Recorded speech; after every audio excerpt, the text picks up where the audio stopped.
আজকে জালটা বেশ ভালোই পড়েছে। এই শোল মাছগুলো যা ওজন! দুলাল কাকা আবার খুব শখ করে শোল মাছের ঝোল দিয়ে ভাত খাওয়ায়। তার হোটেলে এই মাছের চাহিদা তুঙ্গে। আমি আর দেরি করব না, বেলা বাড়ছে, রোদ চড়া হওয়ার আগেই দুলাল কাকার হোটেলে মাছগুলো পৌঁছে দিতে হবে। কাকা তো আবার টাটকা মাছ ছাড়া আবার কিনতেই চায় না। এই তো 4টে বড় বড় শোল হয়েছে, আজকে রোজগারটা মন্দ হবে না। মানুষ বলে মাছ চাষ করে কি আর পেট চলে? আমি তো দেখছি বেশ ভালোই চলে। শোল মাছের বাজারে যা দাম, তাতে এই ব্যবসা করে বেশ ভালোই দিন কাটছে। আর দুলাল কাকার হোটেলটা তো ভরসা। বাজারের হাটে নিয়ে গিয়ে ঘাম ঝরানোর চেয়ে কাকার কাছে বিক্রি করা অনেক ভালো।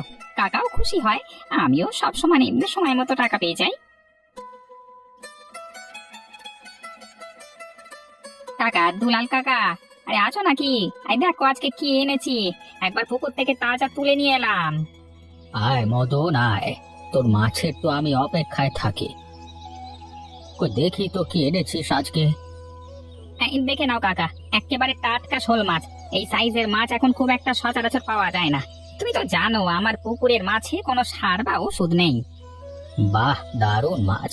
এ মাছের ঝোল রান্না করলে মানুষ আঙুল চাটবে। তোদের মতো চাষি আছে বলেই তো আমার হোটেলের নাম হয়েছে। কি কি রে, দাম কত চাস? তুমি যা ভালো বোঝো দাও কাকা, তুমি তো জানো আমার সংসারের কথা। রাগিনী আবার বাপের বাড়ির জন্য কিছু পাঠাতে চায়, আর আমিও ভাবছি ওর জন্য কিছু একটা করব। তুমি ন্যায্য দাম দিলেই হবে। তোর কোনো চিন্তা নেই, আমি বরাবরই তোকে ভালো দামই দিই। আজকেও তার ব্যতিক্রম হবে না। আয় ভেতরে আয়, আগে চা খা, তারপর আমি মাছ মেপে টাকাটা দিয়ে দিচ্ছি। বেশ কাকা, তোমার হাতের চাও তো অমৃত।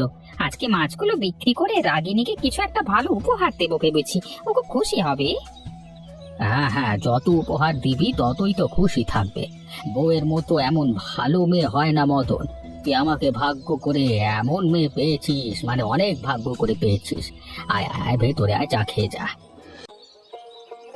ওগো শুনছো, আজকে খুব একটা খাটাখাটনি হয়নি, তাই মনটা বেশি ফুরফুরে লাগছে। আর দুলাল কাকার কাছে সব মাছ একদম দিয়ে এলাম, তাও আবার বেশ ভালো দামে। তুমি ফিরলে? মাছগুলো বিক্রি হলো? আমি তো ভাবছিলাম এত বড় সাইজের মাছ হাটে নিয়ে গেলে হয়তো বেশি টাকা হতো, কিন্তু কাকার কাছে দিয়ে আসাটাই ভালো হয়েছে, অন্তত ঝামেলা কম। ঠিকই বলেছো, হাটের ভিড় আর দর কষাকষিতে মাথা ধরে যায়। তার চেয়ে কাকা আমার পরিচিত, ভালো দাম দেয়, নিশ্চিন্ত থাকা যায়। দেখো তো আজকে রোজগারটা কেমন, বেশ ভালোই তো হয়েছে মনে হচ্ছে। হ্যাঁ, বেশ ভালোই তো টাকা হয়েছে। এই টাকা দিয়ে তো আমাদের অনেক মাসের বাজার খরচ হয়ে যাবে। তুমি বরং এই টাকাগুলো তুলে রাখো কোনো একটা কৌটোয়, আলমারির ড্রয়ারে রাখলে চট করে সব খরচ হয়ে যায়। শোনো, আমি ভাবছিলাম এই টাকা দিয়ে তোমাকে একটা গয়না করাবো। অনেকদিন তোমার গলায় বা হাতে কিছু দেখি না। সবাইকার বৌদির তো বউয়েদের তো কত কি থাকে, তুমি কি আর সাজবে না? আমার ইচ্ছে করছে তোমাকে একটা নতুন আংটি বা ছোট কোনো উপহার দিই। গয়না? এই সময়? তুমি কি ভুলে গেছো সামনে বর্ষা আসছে? পুকুরের পাড় বাঁধা দরকার, মাছের চারা ছাড়তে হবে। আর তাছাড়া সংসারের অভাব অনটন কি আর বলে কয়ে আসে? এই টাকাটা ভবিষ্যতের কোনো কঠিন সময়ের জন্য রেখে দাও। আমার সাজুগুজুর চেয়ে আমাদের গুছিয়ে থাকাটা অনেক বেশি জরুরি। তুমি সব সময় ভবিষ্যতের কথা ভাবো, আমি চাই তুমি একটু আনন্দে থাকো। জীবনটা তো খুব ছোট, কাজের চাপে নিজেদের কথা ভুলে গেলে কি চলে? জীবন ছোট বলেই তো সাবধান হওয়া উচিত। আমাদের হাতে যদি বিপদের দিনে কিছু জমানো টাকা না থাকে, তবে কি গয়না বেচে আমরা পেট চালাতে পারবো? তুমি মাছ চাষ করছো, সেটা বড় করো, পুকুরটা সংস্কার করো, সেটাই আমার গয়না। ঠিক আছে ঠিক আছে, তোমার জেদের কাছে আমি সব সময় হেরে যাই। টাকাটা তাহলে জমাচ্ছি, কিন্তু কোনোদিন যদি হাতে একটু বেশি টাকা আসে, তখন কিন্তু আর কোনো অজুহাত চলবে না, হ্যাঁ? তখন দেখা যাবে। এখন চলো তো, খাবারটা বেড়ে দিই, অনেকটা বেলা হয়ে গেছে। কাকা, কাকা, 1 প্লেট গরম ভাত দাও। আর ওই শোল মাছের ঝোলটা দাও তো, আজকে জোর খিদে পাচ্ছে। তোমার হাতে রান্না না খেলে ঠিক পেট ভরে না। কি যে অদ্ভুত রান্না করো না তুমি! লোকে বলে তোমার হাতে নাকি জাদু আছে। একদম ঠিক বলেছো রমেশ কাকা, আমার কিন্তু একদম ঝাল বেশি চাই। এই কয়েকদিন শরীরটা ঠিক ভালো যাচ্ছিল না, তোমার রান্নার গন্ধ পেলেই যেন অর্ধেক সুস্থ হয়ে যায়। আজকে আর সেই সুযোগ নেই রে তোদের। যা তোরা খেতে চেয়েছিস তা আমার হাতে আর বেশি দিন জুটবে না। আসলে আজকে এই হোটেলের শেষ দিন, কালকে থেকে আর চুলা চলবে না। কি বললে কাকা, শেষ দিন মানে? তুমি কি পাগল হয়ে গেলে নাকি? গ্রামে তো আর একটাও ভালো হোটেল নেই, আর আমাদের এই দুপুরের ভরসা তো তোমার এই হোটেলের ওপরই। হঠাৎ এমন সিদ্ধান্তের কারণ কি? রমেশ ঠিকই বলছে কাকা, তুমি হঠাৎ হোটেল বন্ধ করছো কেন? সবকিছু তো বেশ ভালোই চলছিল। ব্যবসা মন্দা নাকি অন্য কোনো সমস্যা হচ্ছে তোমার? আমাদের তো না জানিয়ে হঠাৎ এভাবে বন্ধ করে দেওয়াটা ঠিক হচ্ছে না তোমার। তোদের অবাক হওয়াটা স্বাভাবিক, কিন্তু দেখ, বয়স তো হলো 60, শরীরে এখন আর আগের মতো কুলিয়ে উঠতে পারছি না। সারাদিন চুলার সামনে দাঁড়িয়ে থাকাটা এখন আমার জন্য একটা বড় চ্যালেঞ্জ হয়ে দাঁড়িয়েছে। তাছাড়া আমার একমাত্র ছেলে বিদেশ থেকে খবর পাঠিয়েছে আমাকে ওখানে নিয়ে যাবে। বিদেশে যাবে? কিন্তু আমাদের এই গ্রামটা, এখানকার মানুষগুলো, তোমার এই হোটেলের সাথে তো আমাদের অনেক স্মৃতি জড়িয়ে আছে। কাকা, একটু ভালো করে ভেবে দেখো, আমরা তোমার এই হোটেলের নিয়মিত খদ্দের, আমাদের জন্য অন্তত এটা খোলা রাখা যায় না? একদম তাই। আমরা তো শুধু খাবার খেতেই আসি না, এখানকার আড্ডাও যে আমাদের জীবনের একটা অংশ। কাকা, তুমি না থাকলে এই রাস্তার ধারের আড্ডাগুলো সব শেষ হয়ে যাবে। তুমি অন্য কাউকে দিয়ে হোটেলটা চালাতে পারো না? আমি অনেক ভেবেছি, কিন্তু একে তো আমার শরীর সায় দিচ্ছে না, তার উপর ছেলে বারবার চাপ দিচ্ছে ওখানে চলে যাওয়ার জন্য। ওখানে গিয়ে আর হোটেল চালানো সম্ভব নয়, তাই ভাবলাম শেষ বয়সটা না হয় ছেলের কাছে শান্তিতে কাটাই। তোদের অনেক ভালোবাসা পেয়েছি, সেটাই আমার জীবনের সবচেয়ে বড় পাওনা। তোমার কথাটা শুনে মনটা খুব খারাপ হয়ে গেল কাকা, কিন্তু তোমার শরীরের কথাটাও তো ভাবতে হবে। আর বিদেশ যাচ্ছ, এটা শুনে খুব খুশি হলাম। নতুন জায়গা দেখতে পাবে, নতুন মানুষজন। তাহলে আজই শেষবার তোমার হাতে রান্না খাচ্ছি কাকা। হ্যাঁ মা, আজকে তোদের পেট ভরে খাওয়াবো, কোনো পয়সা লাগবে না। এটাই আমার তরফ থেকে তোদের জন্য শেষ উপহার। দুলাল কাকা, তুমি এই বিকেলে কোনো খবর আছে নাকি? এই বসো বসো, এই রাগিনী কাকা এসেছে, একটু জল নিয়ে আয়। না রে মদন, জল খাওয়ার সময় আর নেই। আমি তো বাড়ি ফিরবার পথেই এখানে থামলাম। তোদের একটা জরুরি খবর দেওয়ার ছিল, তাই না এসে পারলাম না। আসলে আমি যে হোটেল বন্ধ করে দিচ্ছি, তবে ব্যবসার অসুবিধের জন্য নয়, পাকাপাকি ভাবেই আমি গ্রাম ছেড়ে চলে যাচ্ছি। গ্রাম ছেড়ে চলে যাচ্ছেন মানে? আপনি না বলেছিলেন আপনি ছেলের কাছে বিদেশে যাচ্ছেন নাকি? এত তাড়াতাড়ি সবকিছু গুটিয়ে নিচ্ছেন কেন কাকা? বয়স তো কম হলো না রে মা। আর সত্যি বলতে, আমার ছেলে কালকেই ফোন করে বলেছে সব ব্যবস্থা হয়ে গেছে, আগামী সপ্তাহের মধ্যেই আমাকে রওনা দিতে হবে। হোটেলের কাগজপত্র সব আজই উকিলকে দিয়েছি, আজই হোটেলের ঝাঁপ শেষবারের মতো নামিয়ে দিয়ে এলাম। 1 সপ্তাহের মধ্যে? এত দ্রুত? কাকা, তোমার হোটেলের উপর আমাদের সংসারটা নির্ভর করতো। তুমি চলে গেলে আমার এই মাছগুলোর কি হবে? আমি তো আর কোথাও এত বড় খদ্দের খুঁজে পাবো না। কালকে সকাল থেকেই তো আমার পুকুরের মাছগুলো সব বড় হয়ে যাচ্ছে, এগুলো নিয়ে আমি এখন কি করব? আমি জানি মদন, আমার এই সিদ্ধান্তে তোদের একটু অসুবিধে হবে, কিন্তু আমার ছেলের জেদ আর শরীরের অবস্থা দুয়ে মিলে আমাকে হার মানতে হলো। তোদের কথা ভেবেই তো আজকে এলাম, তুই অন্য কোনো ব্যবস্থা কর, আমার আর কোনো উপায় নেই। তুই তো ভালো মাছ চাষ করিস, এই গ্রামে না হোক পাশের গ্রামে হয়তো কোনো হোটেল বা পাইকার খুঁজে পাবি। কাকা ঠিকই বলছেন মদন, আমাদের ভেঙে পড়লে চলবে না, আমাদের নতুন করে ভাবতে হবে। কাকা, আপনি কি আর কোনোভাবেই হোটেলটা চালিয়ে যেতে পারেন না? আমরা আপনাকে সাহায্য করতাম না হয়। না রে মা, সে আর সম্ভব নয়। সব টিকিট হয়ে গেছে, ভিসা তৈরি হয়ে গেছে, আমার জীবনটা তো এখানেই কাটিয়ে দিলাম। এখন শেষের কয়েকটা দিন ছেলের কাছেই থাকতে চাই। তুই চিন্তা করিস না মা, মদনের হাতে জাদু আছে, সে ঠিকই পথ খুঁজে নেবে। আমি আজকে উঠি, অনেক কাজ বাকি। কাকা বিকেলে যখন খবরটা দিয়ে গেল, তখন থেকে তুমি কেমন যেন চুপচাপ হয়ে আছো। জানি কাকার হোটেলের উপর আমাদের রোজগার অনেকটাই নির্ভর করতো, কিন্তু এভাবে ভেঙে পড়লে তো চলবে না গো। ভেঙে পড়বার কিছু নেই রাগিনী, তবে দুশ্চিন্তা হচ্ছে। কাকা গত বছর ধরে আমাদের সব মাছ কিনে নিতেন, এখন তিনি চলে গেলে এত মাছ আমি কোথায় বিক্রি করব? তাছাড়া কাকা যেভাবে আমাদের আগলে রাখতেন, বাজারে অন্য কাউকে সেভাবে পাবো কিনা তাই ভাবছি। আমার পুকুরের এই শোল মাছগুলোর যা ওজন, সাধারণ ক্রেতা কি সেই দাম দিয়ে কিনতে চাইবে? দেখো, সমস্যা যখন এসেছে, সমাধানও নিশ্চয়ই কোনো না কোনো ভাবে বের হবে। হাটে গিয়ে মাছ বেচা তোমার জন্য নতুন কিছু নয়। হয়তো দুলাল কাকার মতো পাইকারি দরে সবটা একেবারে বেচতে পারবে না, কিন্তু নিজের খুচরো খদ্দের তো তৈরি হবে। তুমি নিজে একবার হাটে গিয়ে চেষ্টা করি দেখো না কেন? হাটের কথা বলছো? ওখানে কত প্রতিযোগিতা, আমার চেয়েও বড় বড় ব্যাপারীরা আসে, তারা কি আমার মতো সাধারণ চাষিকে পাত্তা দেবে? তাছাড়া মাছ চাষ করা এক জিনিস, আর লোকের সামনে দাঁড়িয়ে দরদাম করা দরদাম করে মাছ বেচা সম্পূর্ণ অন্যরকম দক্ষতা। আমার তো মনে হয় আমার পুকুরের শোল মাছগুলোর যা চাহিদা, হাটে বসলে হয়তো ক্রেতা পাবো, কিন্তু সেটা কি কাকার হোটেলের সমান লাভজনক হবে?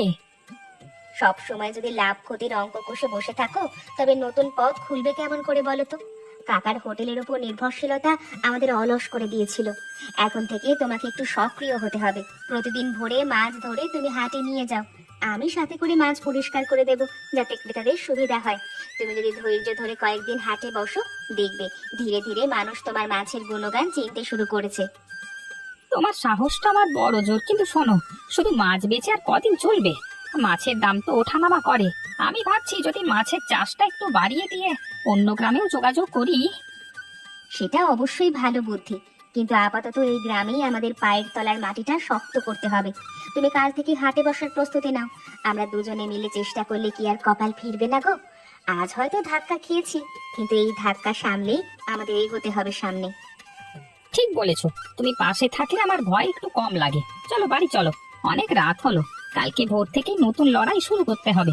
আমি নিজেই হাটে গিয়ে খদ্দেরদের সামলাবো। আজকে প্রথমবার হাটে বসলাম। কাকা হোটেল তুলে দেওয়ার পর সত্যি সব যেন কেমন বদলে গেল। এত মানুষের ভিড়, অথচ কেউ আমার মাছের দিকে ফিরেও তাকাচ্ছে না। বড় বড় ব্যাপারীদের মাছের দিকেই সবার নজর। আমি কি পারলাম, নাকি এটাই আমার ভুল সিদ্ধান্ত ছিল? মানুষ কি আর মাছ কিনবে?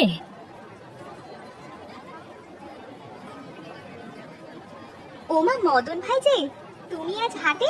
এটা তো দারুণ খবর। দুলাল কাকার হোটেল বন্ধ হয়ে যাওয়ার পর থেকে তো মাথায় হাত পড়েছে আমাদের মতো একা মানুষদের। হোটেল ছিল বলে নিশ্চিন্তে দুপুরের খাবারটা হয়ে যেত, এখন তো নিজের হাতে রান্না করতে হচ্ছে। বিশ্বাস করো, রান্নার যা হাল, তাও কি আর করবো, পেটের দায়। ললিতা দিদি, তোমরা আসছো বলে ভালো লাগছে। কাকা তো সব গুটিয়ে বিদেশে চলে যাচ্ছেন, তাই বাধ্য হয়ে এখানে বসলাম। দেখোই তো মাছগুলো কেমন টাটকা, সব আজকেই পুকুর থেকে তোলা। বাহ, মাছগুলো তো চমৎকার, একদম ঝকঝকে। মদন ভাই, এই মাছের ঝোল তো কাকা হোটেলের স্পেশাল আইটেম ছিল। তুমি কি কাকাকে যেই দামে দিতে সেই দামে আমায় দেবে? আসলে না, আমি এইসব মাছের দাম টাম বুঝি না। তোমাকে চেনা দেখে এদিকেই এলাম। ললিতা দিদি, তুমি একদম নিশ্চিন্ত থাকো। টাকা যে দামে নিতেন তার চেয়েও কম দামই দেব। আমার মাছের তো আর অভাব নেই, তুমি বরং নিয়ে যাও। আজকে আমার প্রথম খদ্দের হিসেবে তোমাকে ভালোই মাছ দিচ্ছি। সত্যিই খুব ভালো মাছ, তোমার পুকুরের মাছের স্বাদই আলাদা। আচ্ছা মদন ভাই, তুমি কি প্রতিদিন এখানে বসবে? কাল থেকে তো রান্নাঘরে নিজেকেই সব সামলাতে হবে। যদি প্রতিদিন এমন টাটকা মাছ পাই, তবে আমি তো এখান থেকেই মাছ নেব। অবশ্যই ললিতা দিদি, আমি তো রোজই এখন হাটে বসবো। আশা করি তোমাদের মতো খদ্দেরদের সাহায্য পেলে আমার আর কোনো চিন্তা থাকবে না। যদিও আজকের দিনটা বড্ড বেশি ঝক্কির মনে হচ্ছে, তবুও মানুষ মাছ কিনছে দেখে ভালো লাগছে। আচ্ছা, তুমি আমাকে এই মাছটা দিয়ে দাও। আর কত টাকা হচ্ছে আমায় বলো। এটা এমনি তো 120 টাকা হয়, তোমার থেকে না হয় 100 টাকা নিলাম। এই নাও, তাহলে আজকে আসি, তুমি তোমার ব্যবসা ভালোভাবে চালাও। এই যে ফিরেছো, সারাদিনের খাটনি কেমন হলো? হাটে তো আর বেশি দিন বসা হয়নি, খুব কি কষ্ট হলো আজকে? কষ্ট তো হয়েছেই, তবে খারাপ লাগছে না। প্রথম দিন হিসেবে যা ভেবেছিলাম তার চেয়ে একটু অন্যরকম অভিজ্ঞতা হলো। হাটের কোলাহল, মানুষের দরদাম, ব্যাপারীদের হাঁকডাক সবই যেন নতুন করে দেখলাম। তবে স্বীকার করতেই হয়, ইনকামটা আগের তুলনায় একটু কম হয়েছে। প্রথম দিনই তো সব আশা করা যায় না। নতুন জায়গায় নিজের জায়গা করে নিতে একটু তো সময় লাগবেই। তাছাড়া দুলাল কাকার পাইকারি দরের সাথে হাটের খুচরো বিক্রির তুলনা করলে তো চলবে না। আসল কথা হলো, মানুষ তোমার মাছের গুণগান বুঝতে পারছে কিনা। সেটা বুঝতে পারছি। ললিতার মতো অনেকেই আমার মাছ দেখে অবাক হয়েছে। কেউ কেউ বলছে, মতন ভাই তোমার মাছগুলো তো বেশ টাটকা। এই প্রশংসাগুলি এখন আমার পুঁজি। তবে সত্যি বলতে মাছগুলো কিভাবে সাজিয়ে রাখতে হয়, কোন দামে ঠিক করলে খদ্দেররা চট করে কিনে নেবে, এই কৌশলগুলো এখনো বুঝে উঠতে পারছি না। সারাক্ষণ এক মনে বসে থাকবার চেয়েও যে মাছের মার্কেটিং এর এত ঝক্কি আছে, তা আজকে হাড়ে হাড়ে টের পেলাম।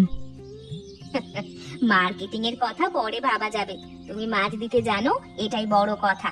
আর হাটের ব্যাপারীদের মতো তোমারও ধীরে ধীরে হাত পাকবে। মাছের সাজানো আর ক্রেতাদের সাথে মিষ্টি করে কথা বলা, এই দুটোই তো বিক্রির আসল চাবিকাঠি। তুমি তো বড্ড সোজা সাপটা মানুষ, সব মানুষই তো তোমার মনের মতো হয় না। একদম ঠিক বলেছো। কেউ কেউ এমন ভাবে দামাদামি করে যে নিজেরই অস্বস্তি লাগে।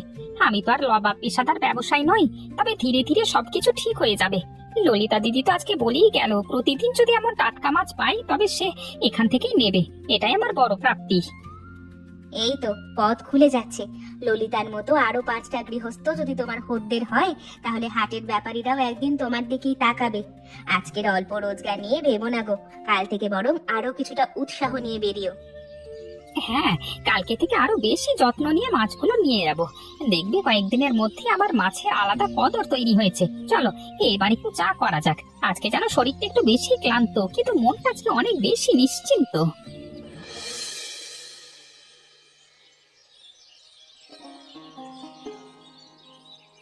আরে রমেশ, তুই এই দুপুরে? কি ব্যাপার, সব ঠিক আছে তো? আয় আয়, ভেতরে আয়। না মদন দা, তেমন কিছু নয়। আসলে কদিন ধরে খুব সমস্যায় পড়েছি, রান্নাটা ঠিকঠাক হয়ে উঠছে না। একা একা থাকি তো। দুলাল কাকার হোটেল বন্ধ হয়ে যাওয়ার পর থেকেই খুব ভোগান্তি হচ্ছে।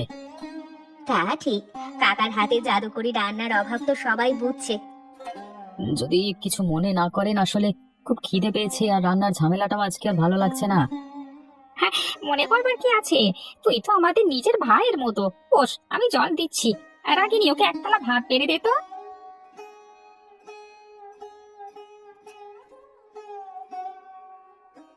দিদি, তোমার হাতের রান্না তো দারুণ, সত্যি বলছি। দুলাল কাকার হোটেলের স্বাদও যেন এর কাছে হার মানে। আরে না না, তুই বেশি বলছিস। সাধারণ শাকসবজি আর মাছের ঝোল মাত্র। না দিদি, একদম সত্যি বলছি। কাকা তো বিদেশ চলে গেল, হোটেলটা উঠে গেল। আমার মতো আরো কত মানুষ যে এখন বিপদে পড়েছে, তার কোনো ঠিকানা নেই। মদন দা, তোমার তো মাছের অভাব নেই, আর দিদির হাতের রান্না তো দেখলাম অসাধারণ। তোমরা কেন একটা রেস্টুরেন্ট খুলছো না? হ্যাঁ, রেস্টুরেন্ট? আমরা পাগল নাকি? সামান্য মাছ চাষি মানুষ আমরা, রেস্টুরেন্ট চালানোর মতো পুঁজি বা বুদ্ধি কোথায় পাবো? বুদ্ধি কেন থাকবে না? তোমরা মাছ সাপ্লাই করছো, দিদি রান্নার হাত এত ভালো, সবকিছু তো হাতের কাছেই আছে। এই গ্রামে এখন একটা ভালো ভাতের হোটেলের খুব দরকার। তোমরা খুললে দেখবে গ্রামের মানুষ সবাই তোমাদের এখানে ভিড় করবে। আমি তো রোজই আসবো। ভাবনার বিষয় তো বটেই, কিন্তু সাহসটাই আসল। দেখা যাক, পরিস্থিতির উপর সব নির্ভর করছে। একদম ভেবো না, শুরুটা ছোট করেই করো। গ্রামের মানুষ তোমাদের চেনে, ভরসা করে আসবেই। দেখবে কত লাভবান হবে। রাগিনী, রমেশের কথাগুলো কি আসলেই সম্ভব? আমরা যদি হোটেল খুলি তাহলে কি ঠিকঠাক চলবে? আমার মনে হয় না এতে কোনো ক্ষতি আছে। দুলাল কাকার হোটেল বন্ধ হয়ে যাওয়ার পর গ্রামের মানুষগুলো সত্যিই তো বিপদে পড়েছে। আর রমেশও তো ভুল বলেনি। তোমার মাছ আর আমার রান্না যদি একসাথে মেলে, তবে গ্রামের মানুষ অবশ্যই পছন্দ করবে। কিন্তু পুঁজির কি হবে? একটা হোটেল খুলতে গেলে তো টাকা পয়সা লাগে। দোকান ভাড়া, আসবাবপত্র সব মিলিয়ে বড় খরচ। আমার একটা কথা শোনো, এতদিন ধরে যে গয়নার টাকাটা জমিয়েছি, সেটা না হয় এই কাজেই লাগালাম। গয়না তো শখ, কিন্তু এই রেস্টুরেন্ট আমাদের স্বপ্ন হতে পারে। ওটাতেই বরং টাকাটা বিনিয়োগ করি, আমাদের ভবিষ্যৎ আরো উজ্জ্বল হবে। তুই সত্যি অসাধারণ, রাগিনী। আমি তো ভাবতেও পারিনি তুই গয়নার বদলে ব্যবসার জন্য টাকা বের করবি। তোর এই সাহস আমাকে নতুন করে ভাবাচ্ছে। ভবিষ্যতের বিপদের জন্য টাকা জমিয়ে রাখার চেয়ে সেই টাকাকে কাজে লাগিয়ে সফল হওয়াটাই কি বেশি বুদ্ধিমানের কাজ নয়? আমরা শুরু তো করি, ছোট থেকেই না হয় শুরু করি। ঠিক বলেছিস, তাহলে দেরি নয়। আগামী কয়েকদিন সব জোগাড় করতে হবে। আমার পুকুরের মাছ আর তোর হাতের রান্না, এই দুই দিয়েই আমরা নতুন রেস্টুরেন্ট শুরু করব। ও শুনছো, ভিড়টা দেখেছো? কল্পনাও করতে পারিনি প্রথম দিনই মানুষ এভাবে আসবে। দুলাল কাকার হোটেলের পর গ্রামের মানুষ যেন একটা আশ্রয় খুঁজছিল, আমরা সেটা দিতে পেরেছি। আমি তো জানতাম খাবারের মান যদি ভালো হয়, মানুষ তো আসবেই। মাছগুলো সব একদম টাটকা। আর তুমি তো জানো আমার রান্নায় কোনো কার্পণ্য নেই। আজ সকাল থেকেই তো রমেশ আর ললিতা সবার আগে এসে বসেছে। ললিতা, দেখেছিস, কাকার হোটেলের কথা ভুলিয়ে গেলাম। কি অপূর্ব শোল মাছের ঝোল, আমি তো জীবনে এমন খাইনি। একদম সত্যি বলেছিস রমেশ। আর রাগিনী দিদি হাতে রান্নায় একটা ঘরোয়া ছোঁয়া আছে। আমার মনে হয় দুলাল কাকা যে সিদ্ধান্ত নিয়েছিলেন, সেটা আমাদের গ্রামের জন্য আশীর্বাদ হয়ে এলো। নইলে এমন একটা চমৎকার রেস্টুরেন্ট আমরা পেতাম না। কেমন লাগছে তোদের? রান্না ঠিকঠাক হয়েছে তো? কোনো কমতি নেই তো? দারুণ মদন দা, একদম জমে গেছে। তুমি আর দিদি মিলে যা শুরু করলে, দেখবে পুরো গ্রাম তো বটেই, পাশের গ্রামের লোকেরাও লাইন দেবে। ভাবতে পারছি না আজকে আমি কত সুখী। পুকুরের মাছ আর আমার স্ত্রীর হাতের রান্না আজকে আমাদের জীবনে নতুন অধ্যায় লিখলো। এটা শুধু আমাদের সাফল্য নয়, এটা পুরো গ্রামের ভালোবাসা। যারা আমাদের পাশে দাঁড়িয়েছে, তাদের জন্যই আমরা আজ সফল।